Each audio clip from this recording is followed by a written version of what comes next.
If you're building an online business and not getting the results you want, or not seeing the results you want, listen to this.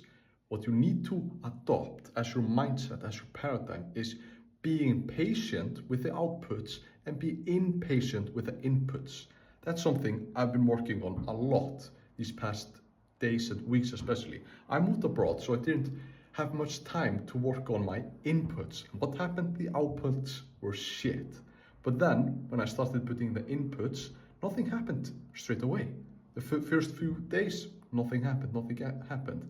And then, after a few days and weeks running the system, I started getting booked calls. And then more booked calls, and more booked calls, and more booked calls. And then the outputs started showing themselves because I was patient and kept putting in the inputs. If I put in all of the inputs for 1 week and then just stopped, then maybe I got in 1 or 2 booked calls 2 weeks later, 1 week later, and then just not realize the inputs I did earlier was the reason from those outputs or whatever. I changed the strategy. Just be fucking patient with your outputs, but be impatient with your inputs.